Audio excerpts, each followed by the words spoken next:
The night was quiet at Arecibo Observatory in Puerto Rico. Most staff had gone home, but Dr. Alan Miller stayed late. He always did. The stars called to him in a way other people could never understand. Alan sat in the control room, his coffee, growing cold beside him. The radio telescope data scrolled across his screen in waves and patterns. Most nights were the same. Cosmic background noise, pulsars, the usual signals from known sources. But tonight was different. Alan noticed it first, at 11:42 p.m., a pattern that repeated too perfectly to be natural. He adjusted the settings thinking it might be interference or a satellite. The pattern remained. "That's not possible," he whispered to the empty room. He picked up his phone and called Dr. Laura Bennett. They had worked together for 15 years. If anyone would understand what he was seeing, it was Laura. "Do you know what time it is?" Laura answered, her voice heavy with sleep. "You need to see this," Alan said. "Now." 40 minutes later, Laura stood behind Alan, staring at the screen. Her eyes grew wider as she watched the pattern repeat. "It's a signal," she said. "An artificial signal." Alan nodded. "Not from Earth. I checked 3 times." They worked through the night.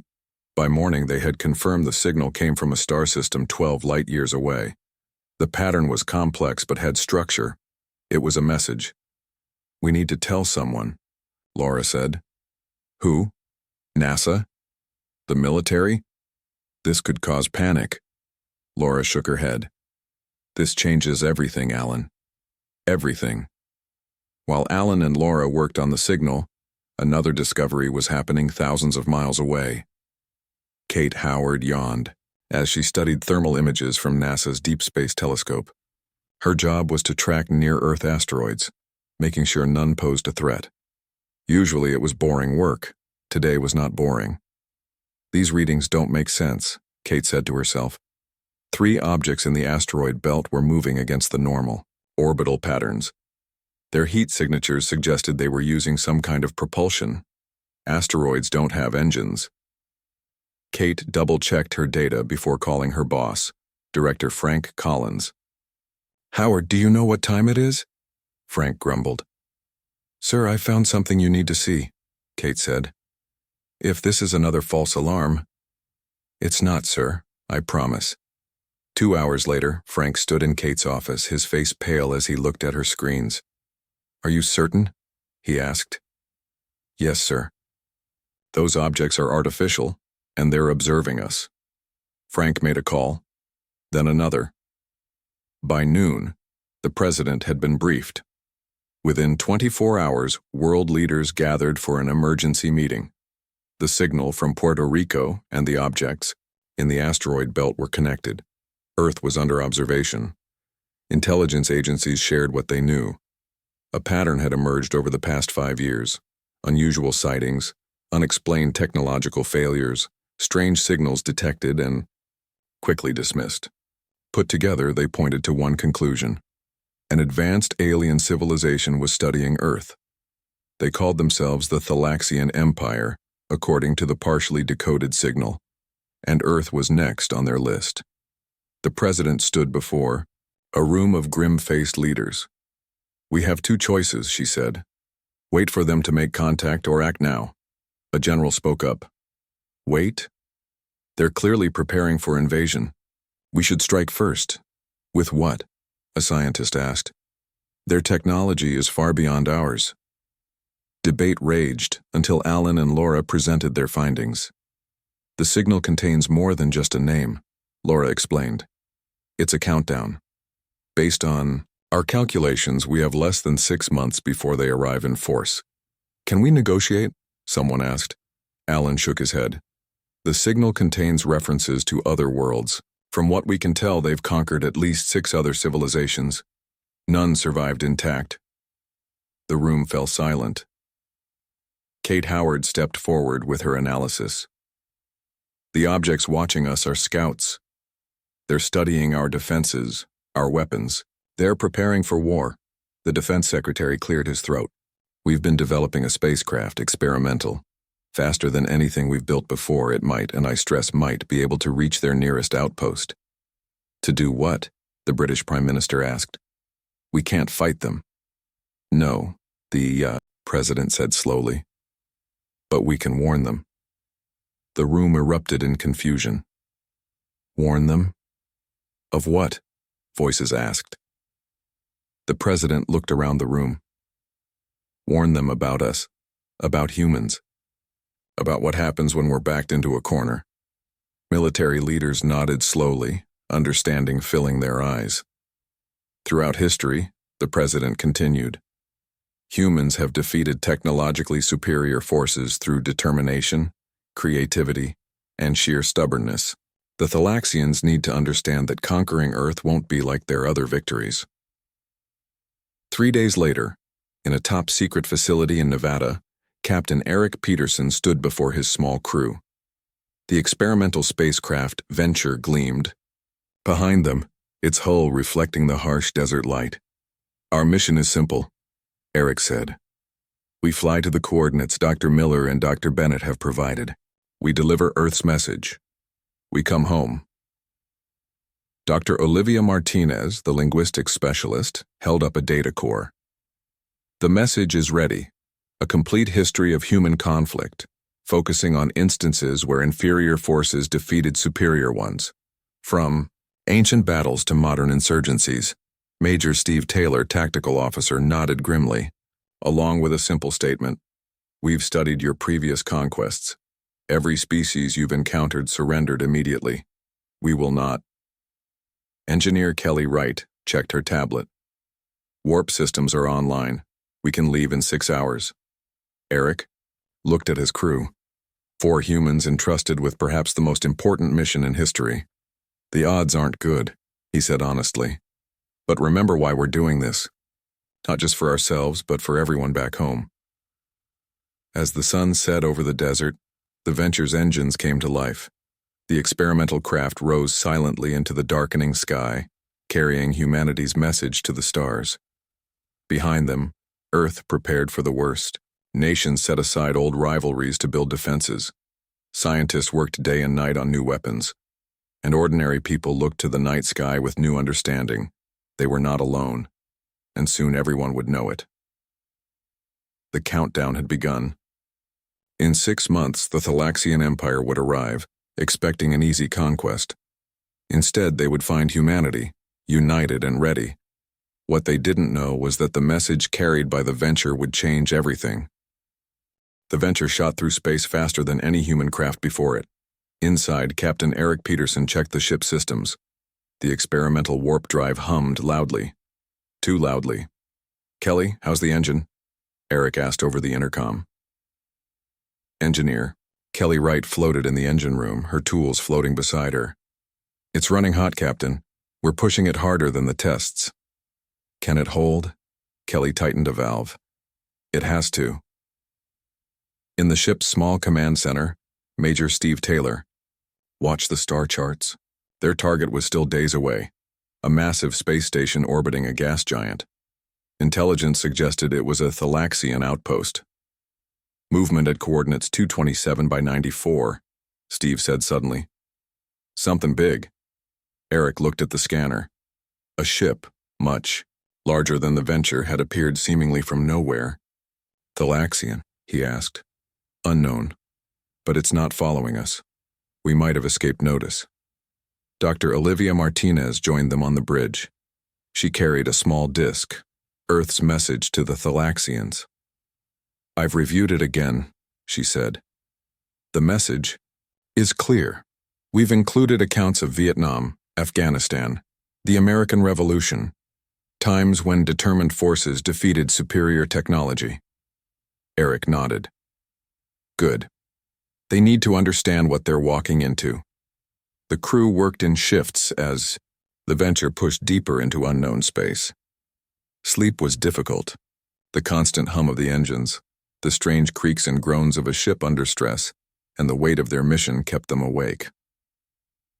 On the 5th day, Kelly's voice came over the intercom. Captain, we have a problem. Eric found her staring at a cracked cooling pipe. Blue fluid leaked slowly into the air. Can you fix it? Kelly shook her head. Not completely. We'll need to reduce speed by 30%. That will add days to our journey, Eric said. Yes, but the alternative is the engine overheating and us being stranded. Eric made the difficult call. The venture slowed, limping toward its destination. Their 6-month deadline now looked impossible to meet. On day 9, they finally saw it, the Thalaxian outpost. It was enormous, a spinning wheel of metal and light orbiting a purple gas giant. My God, whispered Steve. Look at the size of it. The outpost was clearly a military installation. Ships of various sizes docked and departed. Energy readings suggested weapons beyond human understanding. We need to get closer to broadcast the message, Olivia said. If we do, they'll detect us, Steve warned. Eric studied the outpost. There. He pointed to a field of debris on the far side of the station. The garbage dump. We can hide there and broadcast. The venture slipped into the debris field, its small size an advantage for once. All around them floated discarded machinery and the broken hulls of ships, evidence of battles won by the Thalaxians. In position, Steve reported. But we're detecting scanning beams. They're searching the debris. Olivia connected her systems to the ship's communication array. I'm ready, Captain. Eric took a deep breath. Send the message. The message beamed from the venture, aimed directly at the Thalaxian outpost. For 30 seconds, nothing happened. Then alarms blared. They've locked onto us, Steve shouted. Multiple ships launching, Kelly reported from engineering. They're coming our way. Eric grabbed the controls. Prepare for emergency warp. We delivered the message. Now we go home. The Venture's engines roared to life, straining under the sudden demand. The ship shuddered as it accelerated away from the outpost. 3 ships in pursuit, Steve reported. They're fast. Energy blasts sliced through space around them, missing the Venture by mere meters. One grazed the hull, sending tremors through the ship. Damage report, Eric called. Kelly's voice came back strained. Port stabilizer hit. Repair systems engaged. The Venture pushed harder, the experimental drive glowing dangerously bright. The pursuing ships fell behind, but not before launching what looked like tracking devices. We can't lead them back to Earth, Eric said. Set course for the Kuiper Belt. We'll lose them there before heading home. For 3 days, the Venture played a deadly game of hide-and-seek through the outer reaches of an unknown star system. The Thalaxian ships were persistent, but the smaller human vessel was more agile.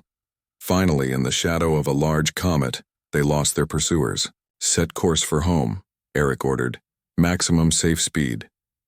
The journey back was tense. The damaged engine struggled, forcing them to make regular stops for repairs.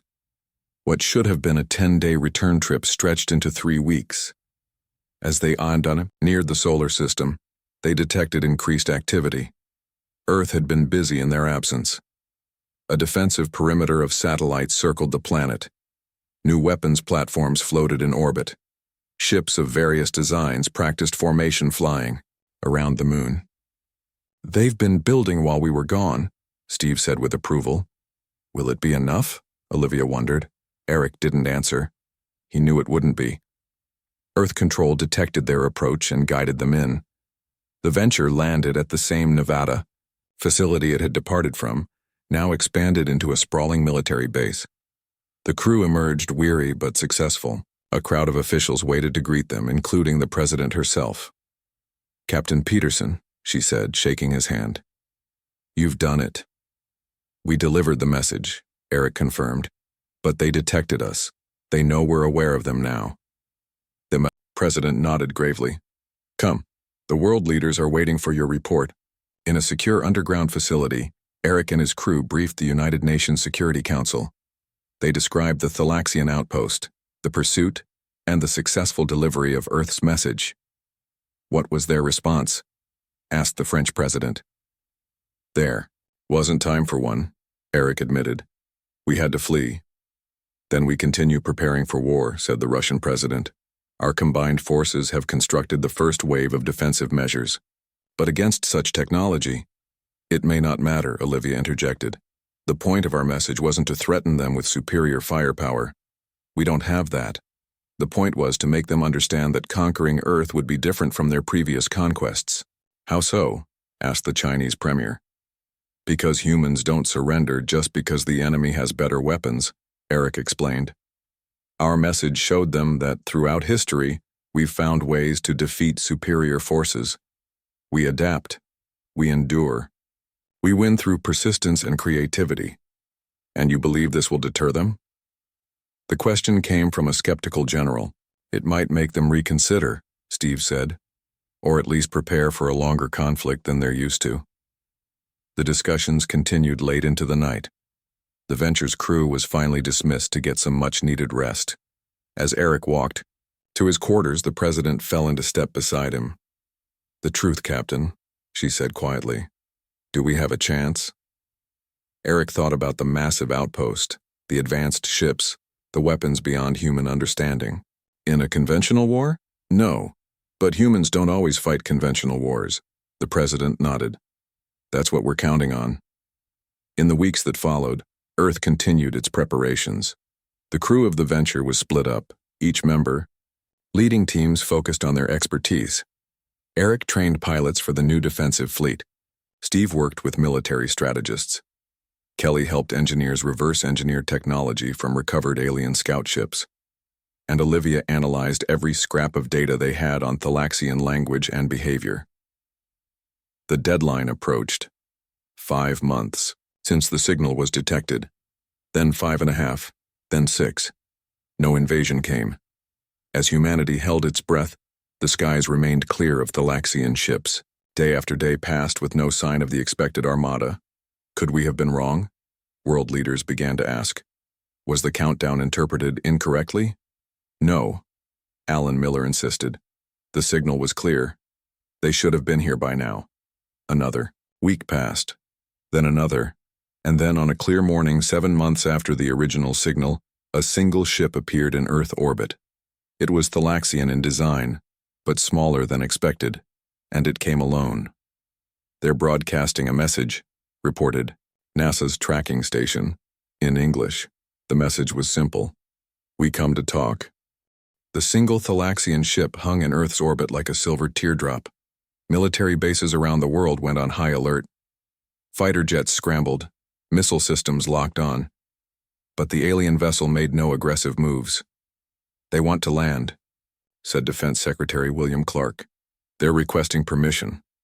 The Emergency Council sat in stunned silence. This wasn't how invasions began. "It could be a trick," someone suggested. "One ship?" the president asked.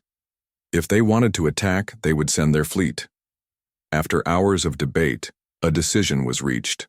The Thalaxian ship would be allowed to land at a remote military base in the Australian outback. The location was chosen for its isolation.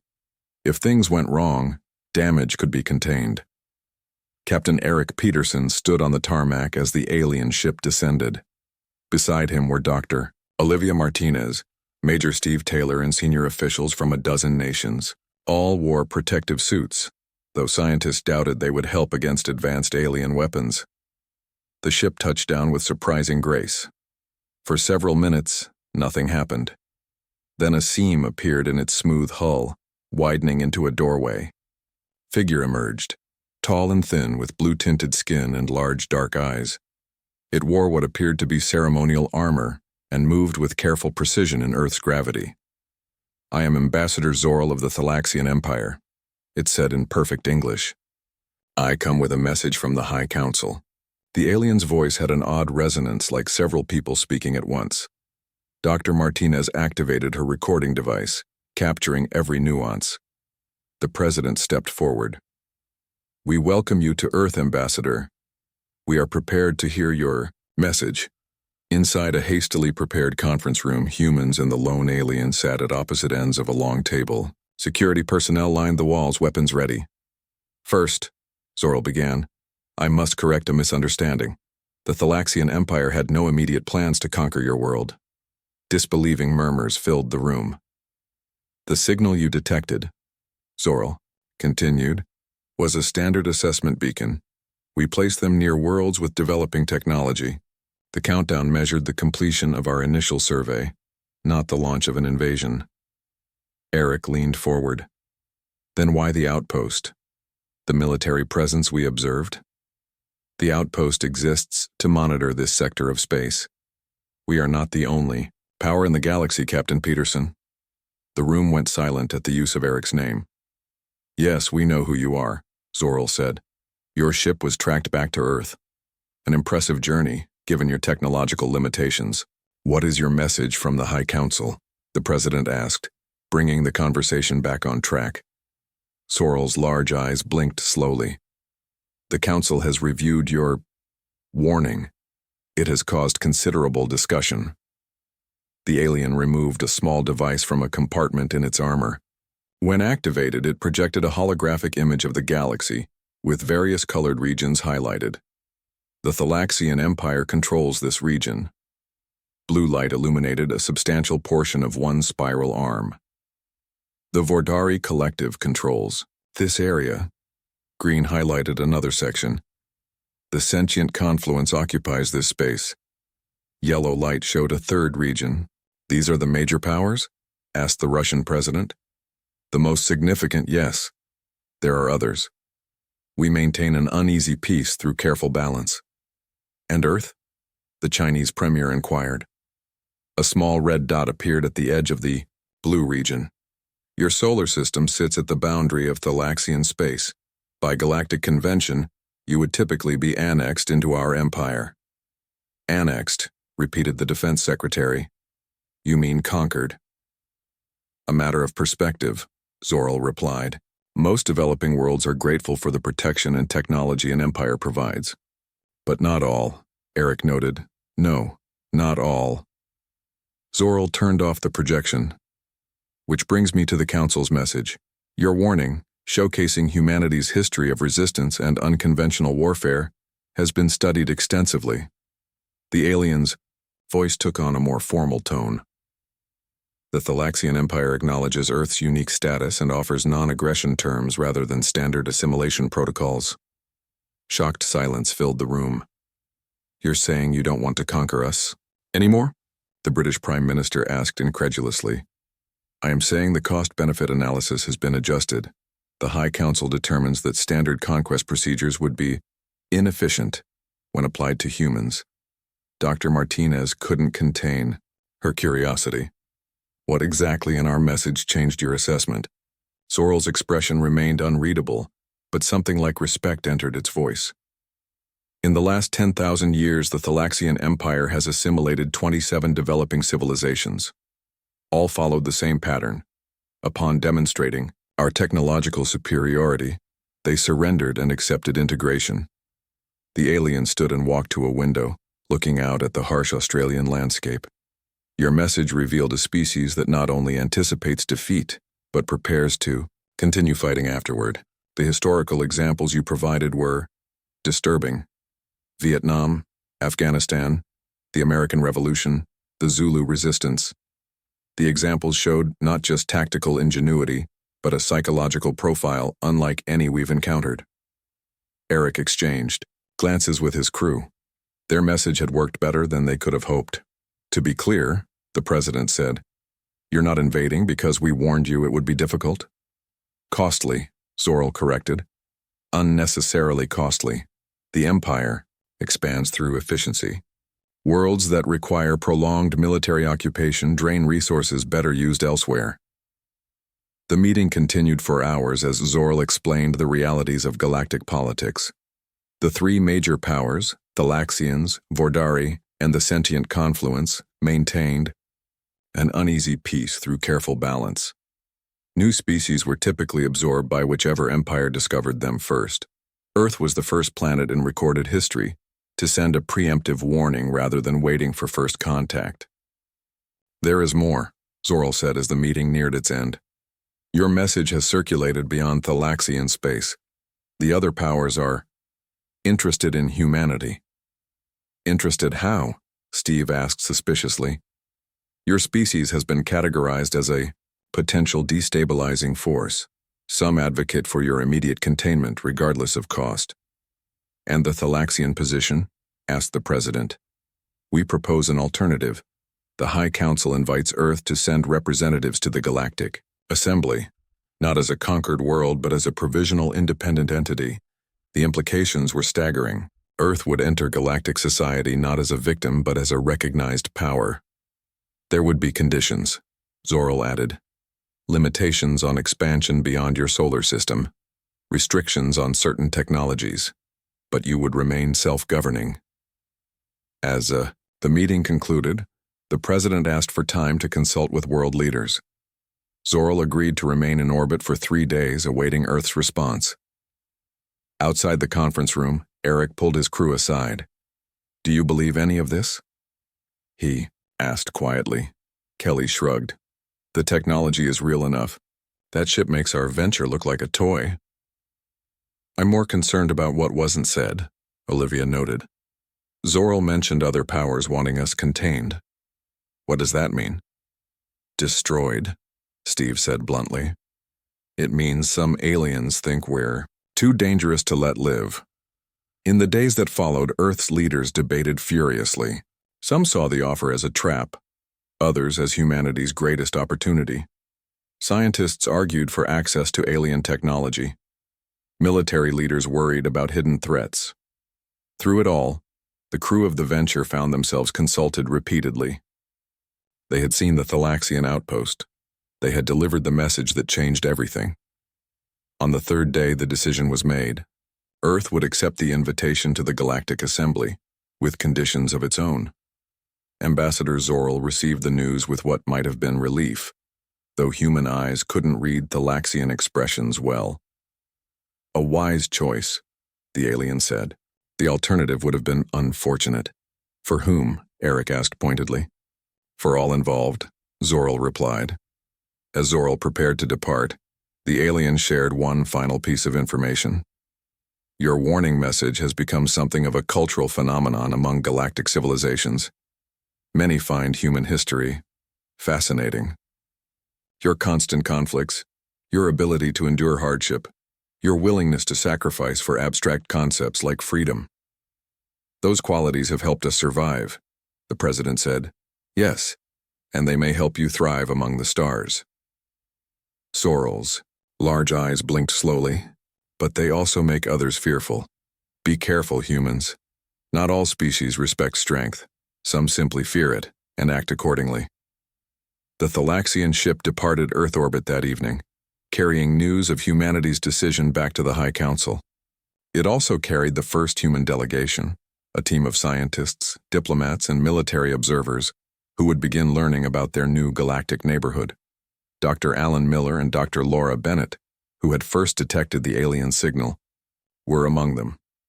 So was Kate Howard, whose discovery of the observation devices had helped confirm the alien presence.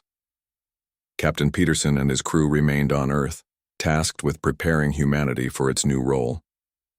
The venture's technology would be the foundation for Earth's first true space fleet. As Eric watched the Thalaxian ship disappear into the night sky, he felt both triumph and unease. Their desperate mission had succeeded beyond all expectations. Earth had avoided conquest through a single well-crafted warning. The Galactic Assembly headquarters orbited a neutron star at the junction of 3 empires. The massive space station was a marvel of engineering, a spinning wheel of metal and crystal 20 miles across. Ships of all shapes and sizes docked at its outer ring, bringing representatives from hundreds of worlds. Dr. Alan Miller stood at a viewport, watching the strange ballet of alien vessels.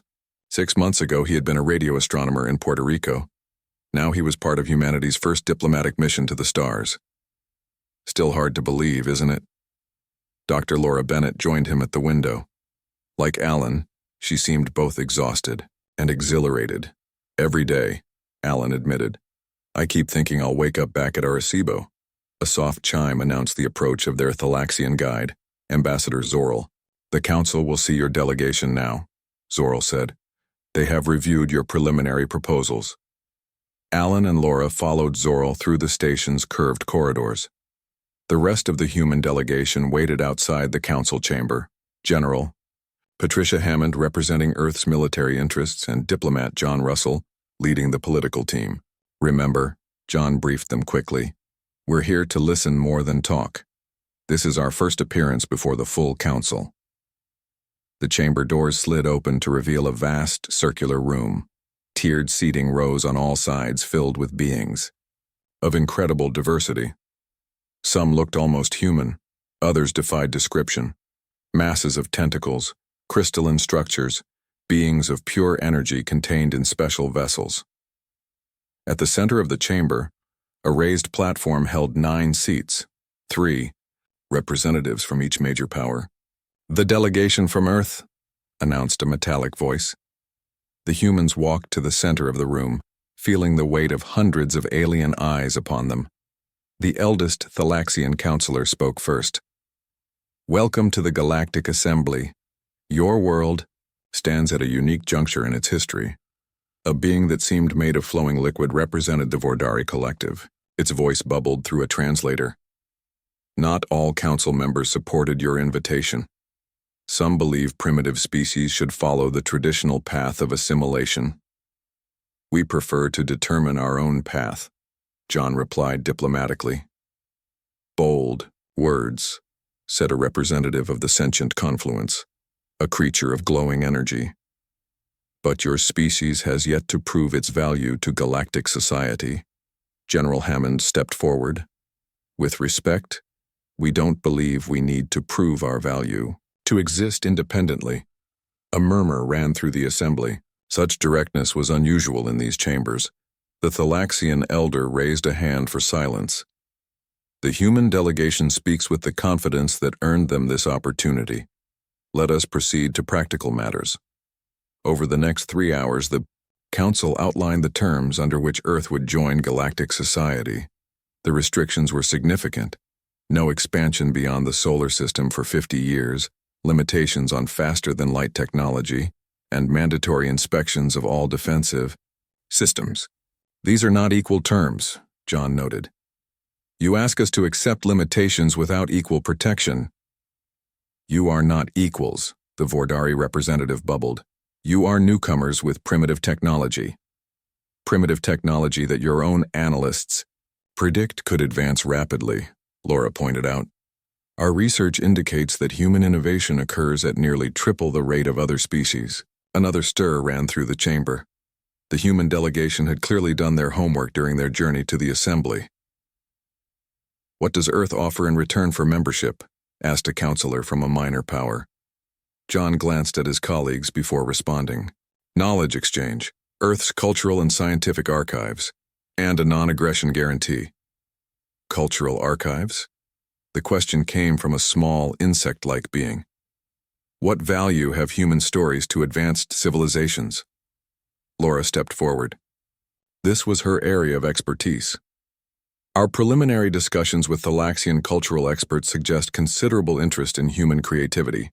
Our art, music, literature, particularly our accounts of conflict and resistance, provide perspectives absent in many galactic cultures."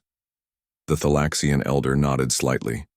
"The human capacity for imagination, particularly in adversity, is unusually developed. Their fictional narratives alone would constitute a valuable addition to the galactic library." Negotiations continued for days. The human delegation pushed back against the harshest restrictions while offering compromises on others. They were learning the complex dance of galactic politics. During a recess, Alan found himself in one of the station's many gardens, artificial environments designed to accommodate various species' needs. This one contained plants from a dozen worlds, creating a strange but beautiful landscape. A voice spoke from behind him. "Your kind adapts quickly." Alan turned to find a Thalaxian scientist he had met earlier, Dr. Zella, a xenobiologist who had studied Earth's ecosystems remotely. "We have to," Alan replied. "It's how we've survived." "Yes.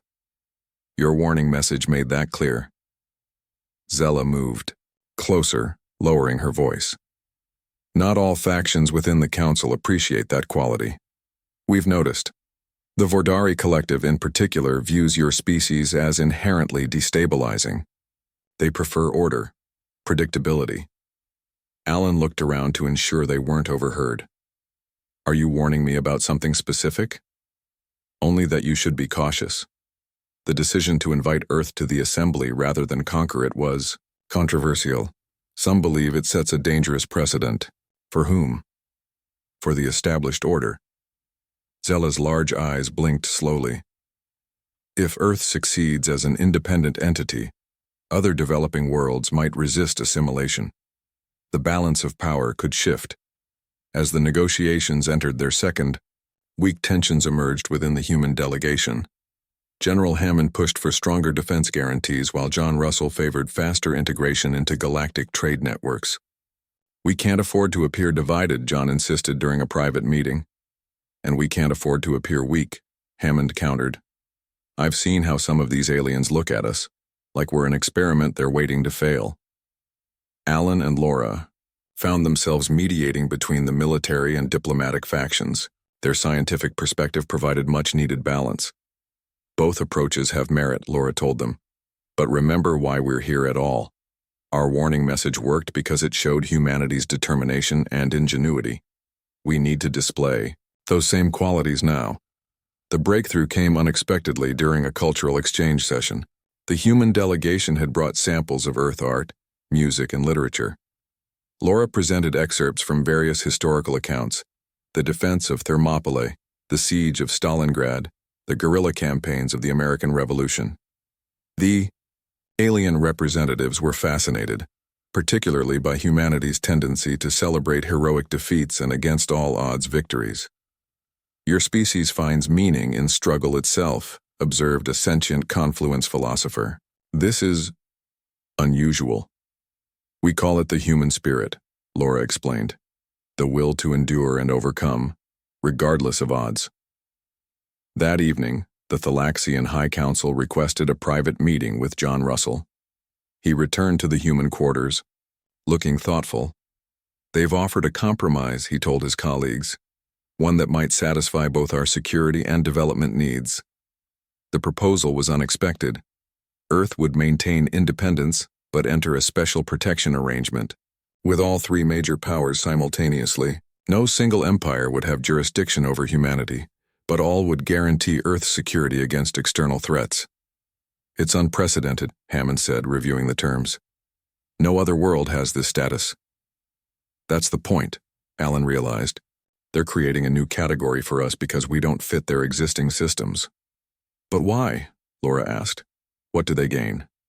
John smiled. "Balance."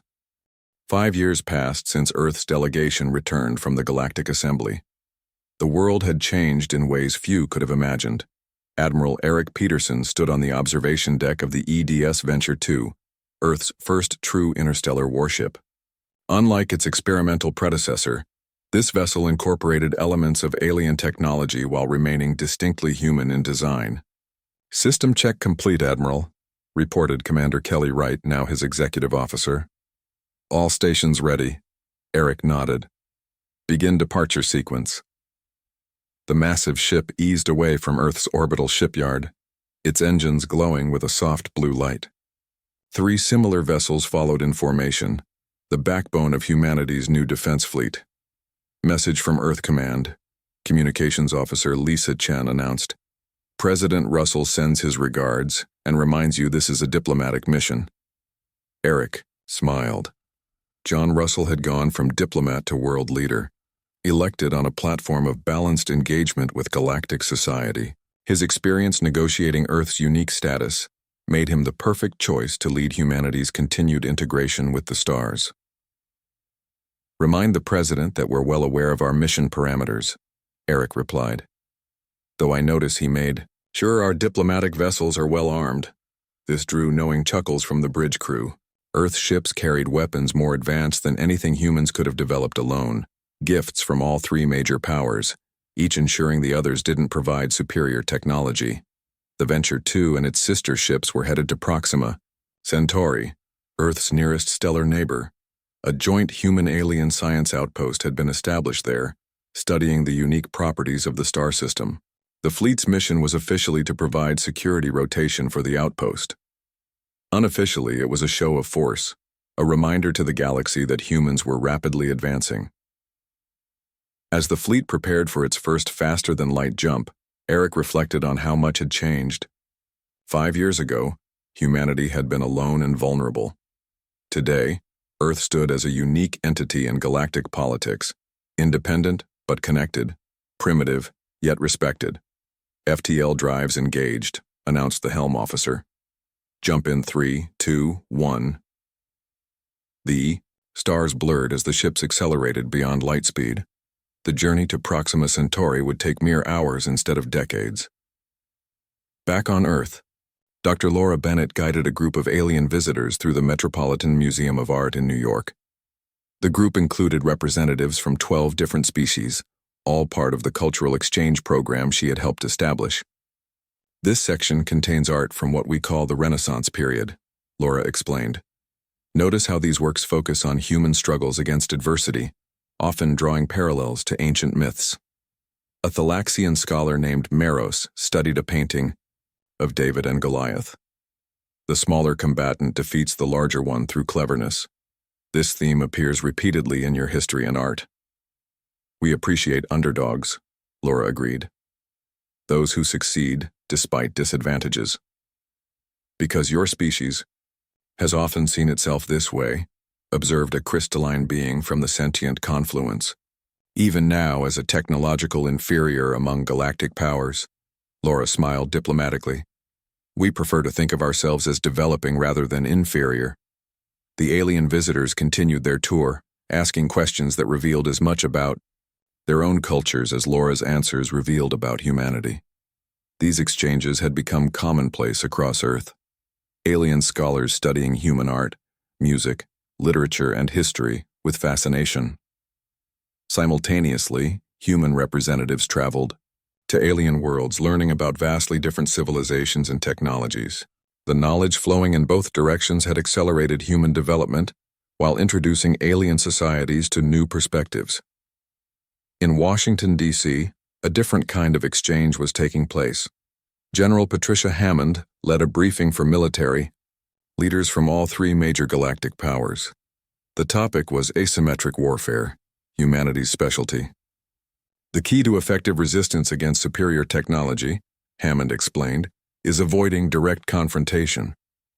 Guerrilla tactics, sabotage, and strategic withdrawal can frustrate even the most advanced enemy. The alien officers watched with interest as Hammond outlined historical examples, from ancient Rome's defeat in the Teutoburg forest to modern insurgencies that had defied superpowers. Why share these tactics with potential adversaries? Asked a Vordari commander. Hammond's expression remained neutral. Knowledge exchange works both ways. Besides, as Earth's protective guarantors, isn't it better you understand how we think? The unspoken message was clear. These were the same tactics humans would use if any power attempted to conquer Earth. The demonstration was both educational and cautionary. This careful balance, cooperation mixed with clear boundaries, had become known as the Peterson Doctrine, named after the captain whose mission had changed humanity's fate. Earth would engage peacefully with galactic society while maintaining the capacity and will to resist if necessary. At the Galactic Assembly, Dr. Alan Miller had become Earth's permanent representative. Today he sat in a chambers watching debate over a troubling new development. The scanning probes confirm it, reported a Thalaxian commander. An unknown fleet has entered the Cygnus sector. They've already destroyed 2 outposts. Images displayed on the chamber's main screen showed strange ships, black, angular vessels that moved in perfect formation. Their design matched no known species. Have they responded to communication attempts? Asked the assembly chairperson. They respond only with warnings to vacate all systems in their path. When the outposts refused, they were destroyed without hesitation. Alarm spread through the chamber. The galaxy had known peace between major powers for centuries. Minor conflicts occurred at the fringes, but nothing of this magnitude. Where did they come from? Alan asked. Space is vast but well mapped. A scientist from the sentient confluence approached the center platform. We believe they entered through a previously unknown spatial anomaly in the Cygnus region. They may be from another galaxy entirely. As the assembly erupted in debate over how to respond, Alan noticed something disturbing. The major powers were already positioning for advantage rather than unity. The Thalaxians advocated immediate military response. The Vordari suggested containment and study. The sentient confluence recommended attempting further communication. None fully trusted the others to lead the response. After the session, a Thalaxian elder sought Alan out privately. "Your world's unique status may become important in coming days," the elder said. "How so?" Alan asked. "The three powers cannot agree on a response strategy, but all three trust Earth, or rather all three believe Earth has no agenda beyond its own survival. You're suggesting Earth could mediate?" The elder's expression was unreadable. "I am suggesting something more significant. The invaders have already defeated our standard defensive formations. Their technology matches or exceeds our own. We need alternative approaches." Understanding dawned on Alan. "You want human military advisors. You want our expertise in asymmetric warfare." The Council would never formally request such assistance, but if Earth were to offer... News of the invasion reached Earth days later. President Russell immediately convened his Security Council. Reports from the front were grim. The unknown fleet advanced steadily, destroying all resistance.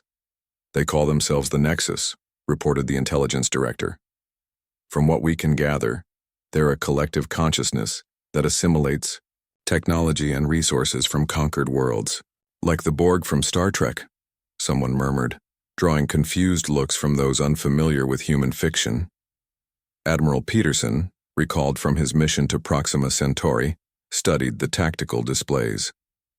"Their formation is perfect. Too perfect. No independent ships move that way naturally." "A hive mind?" suggested Dr. Martinez, now Earth's leading xenolinguistics expert. "Or AI," Peterson said. "Either way, they're vulnerable to the same weaknesses. Perfect coordination means predictability. Predictability can be exploited." President Russell looked around the table. "The Assembly has requested our assistance, specifically our expertise in unconventional warfare. The question is, do we get involved in a conflict between advanced powers when we've barely joined galactic society?" General Hammond's response was immediate. "We must, not just for diplomatic reasons but for security. If these invaders defeat the major powers, how long before they reach Earth?" The decision was made. Earth would send military advisors to help coordinate a response to the Nexus invasion. Admiral Peterson would lead the mission. 3 weeks later, Peterson stood before a joint command of alien military leaders. Representatives from all three major powers and several smaller ones listened as he outlined a strategy unlike anything in their doctrine. "Conventional warfare won't work against the Nexus," Peterson explained. "Their technology is advanced, their coordination perfect, but they have weaknesses." He displayed analysis of Nexus battle patterns. "They rely on perfect information and predictability, so we give them neither. Instead of meeting their fleet directly, we use hit-and-run tactics. Strike from unexpected vectors, then disperse. Create false signals to confuse their sensors. Use smaller, faster ships instead of large battle groups." A Vordari commander objected. "Such tactics lack honor. They are the methods of the weak."